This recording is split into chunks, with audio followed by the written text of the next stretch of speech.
Bonjour, ici Crazy Ali et aujourd'hui je vais partager avec vous 5 faits qu'on ne vous dit jamais sur l'Afrique dans mon nouveau concept Vérité cachée, donc Vérité cachée épisode 1. C'est parti.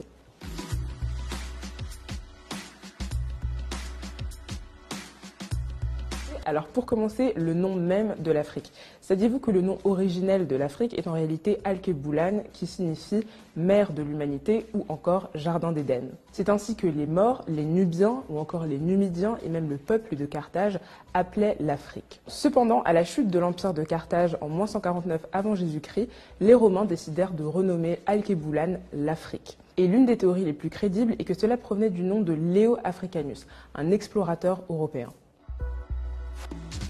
L'Afrique est rarement associée au monde des mathématiques ou encore au monde des sciences. Mais saviez-vous qu'en réalité, les 2 premiers outils mathématiques au monde ont été retrouvés au Swaziland, c'est l'os de Lebombo, et entre l'Ouganda et le Zaïre, c'est l'os de Ishango.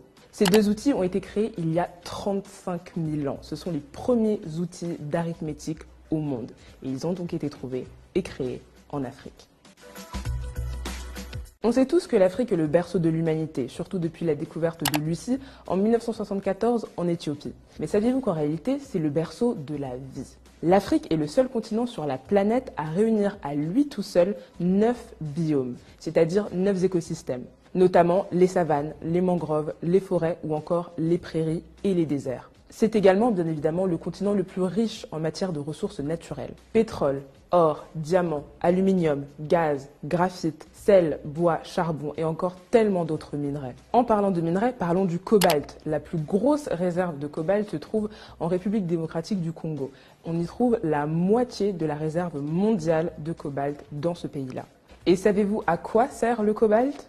À ceci, le cobalt est l'un des ingrédients majeurs des batteries rechargeables de nos téléphones portables. Donc sans cobalt, pas de téléphone. Merci l'Afrique et merci le Congo. On nous parle souvent de l'Afrique à partir de la colonisation, après la colonisation.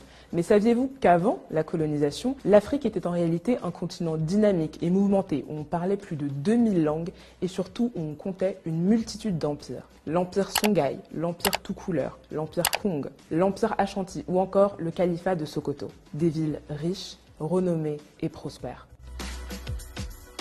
Et justement, en parlant de prospérité, saviez-vous que l'une, si ce n'est pas la première université au monde, a été créée au Mali? C'est l'université de Sankoré, à Tombouctou. Elle a été bâtie au XIVe siècle. Et figurez-vous que c'était une véritable capitale culturelle. Des multitudes de citadelles d'études, des centres d'apprentissage, des académies. On y enseignait des multitudes de matières, les arts, les sciences, la religion ou encore, bien évidemment, les mathématiques. Cette université, Tombouctou, le Mali, l'Afrique a fortement contribué et participé au développement de l'humanité. Alors à tous ceux qui disent que l'homme africain n'est pas assez entré dans l'histoire. C'est que l'homme africain n'est pas assez entré dans l'histoire.